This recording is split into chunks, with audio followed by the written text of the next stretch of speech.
So tonight, to begin our session, we have Eric Burke.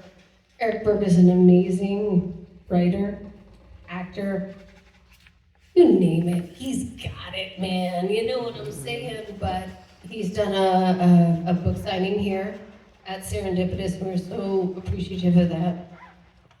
And he's going to read a little bit about his upcoming book, yeah? Can I welcome Eric Burke? Help me welcome Eric Burke. Eric Burke.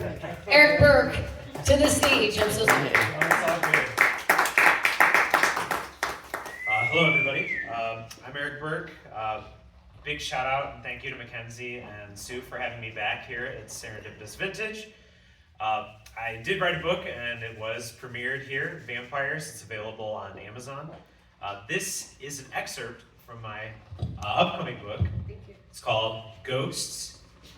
It's not out yet. Hopefully it will be done by the end of 2024. But in the Christmas spirit, I thought I'd let you all read a little excerpt from what I've been working on for the past year. Would you please tell us a little bit about Vampires?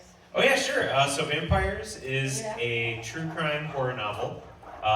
It's not about actual vampires, just like Ghosts is not about actual ghosts. I'm sensing a theme in my writing, but Vampires is a tale about sort of the predatory nature of the true crime industry and a true crime serial killer fan fiction writer who gets framed for a real murder.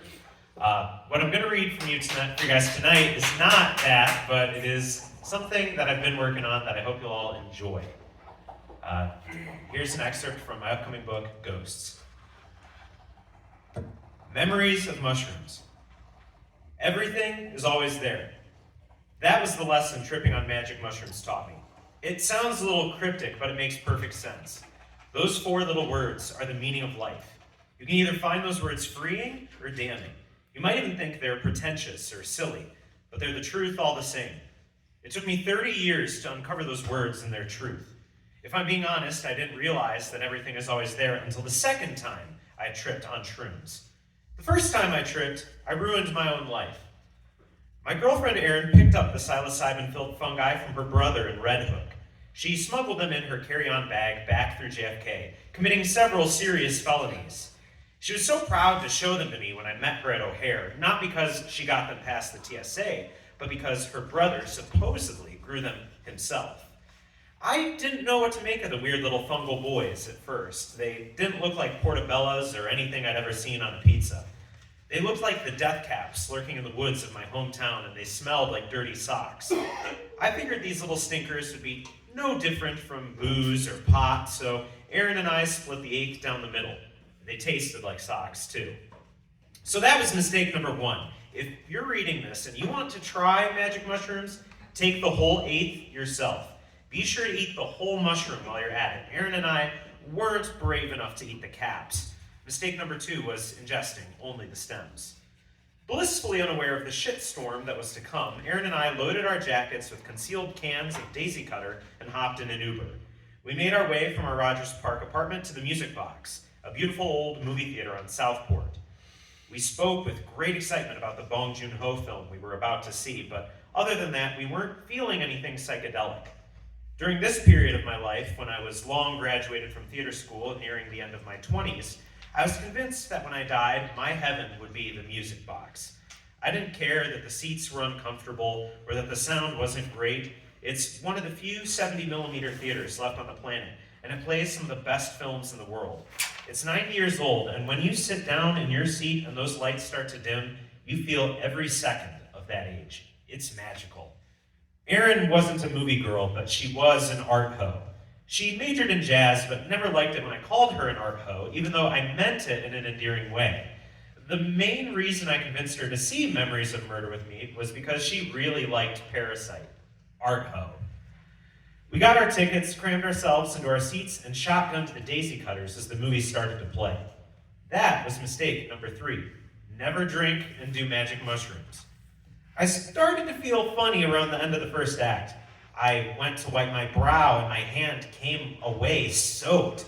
I was sweating like a pig. Erin looked worse than I did. Her hair was drenched and her sunken eyes harbored a nervous twitch. She looked like a zombie. I tried to shrug it off. I thought we were just dehydrated, so I convinced Aaron to drink another Daisy Cutter with me, doubling down on mistake number 3. As the second and third acts of Memories of Murder unfolded before us, I became deeply enraged. The injustices and frustrations playing out on screen gave birth to a dark and hideous anger that grew deep down into my bowels. Erin's bowels experienced a different kind of reckoning. She tore from the theater in a sprint. She didn't make it to the bathroom. Being escorted from the movie theater by aggravated staff and a sobbing, soiled girlfriend did nothing to quell my growing fury. I forced myself to stay silent while I called a lift for Erin. She wept and babbled incoherently as the music box employees threatened to call the police on us. It started raining as I helped Erin into her lift. I slammed the door of the car in her face. I kept my eyes on my phone, not even acknowledging Erin as she was driven away.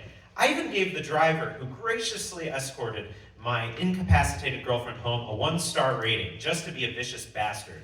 I downed the remaining Daisy Cutters and started walking. I made my way to Kingston Mines, a nightclub on Halstead.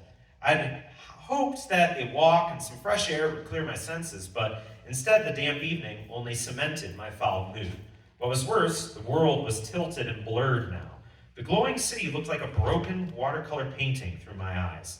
Those musty gym sock shrooms were really kicking in now. After waving my ID at the bouncer, I demanded a pack of menthol cigarettes. That should tell you what kind of club Kingston Mines is. How many places sell cigarettes right at the door in the 21st century?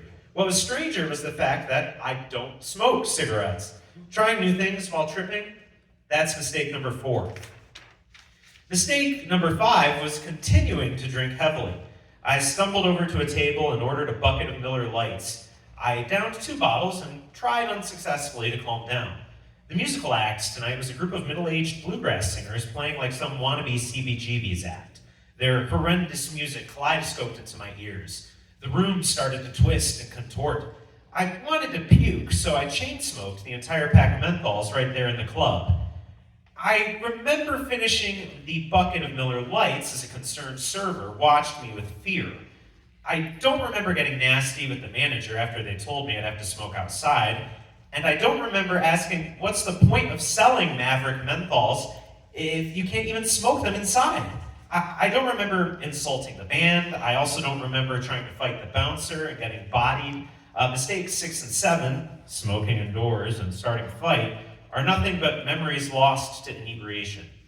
I do remember mistake number 8 very clearly.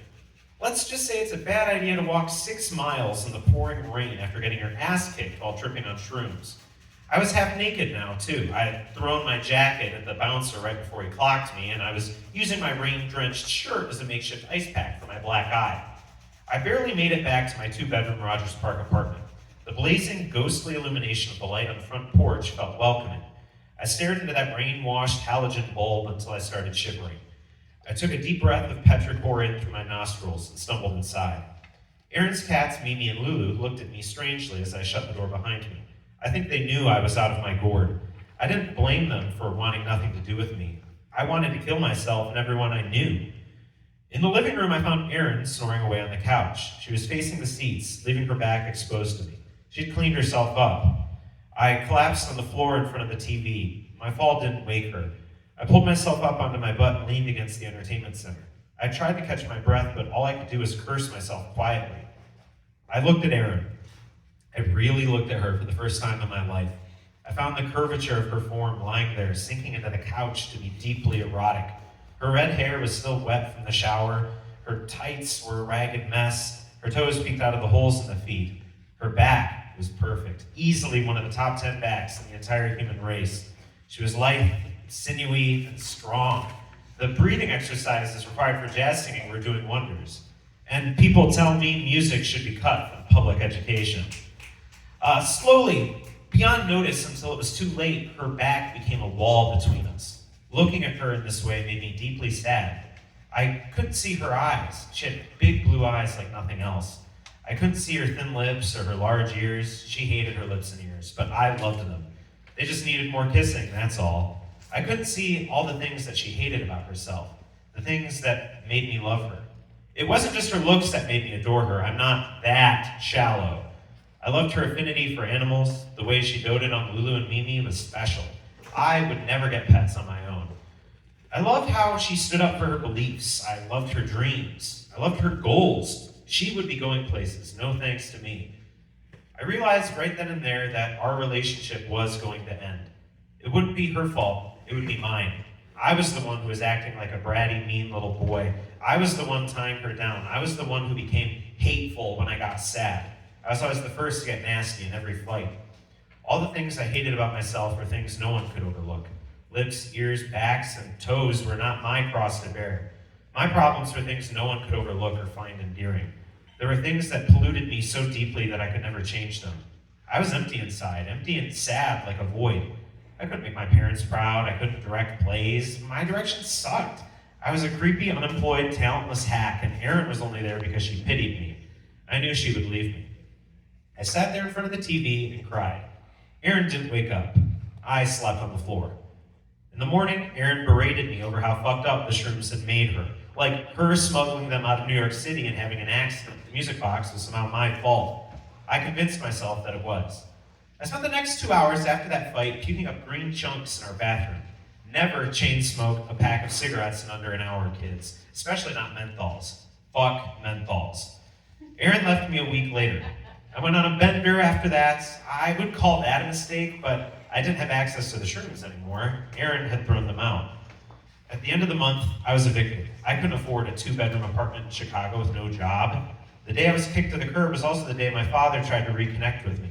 He offered to pay my rent. I threw the fact that he should have paid my mother that money to cover the child support he dodged his whole life in his face. After that lovely encounter, I punched out my landlord. Then I got arrested, charged, and convicted. Not a good look. 2 years after my meltdown, I was back in Monroe, Michigan, helping my best friend Grant sell shrooms he had grown. Did I mention I was still on parole and I had to wear an ankle monitor and that I was expected to do community service? I never learned.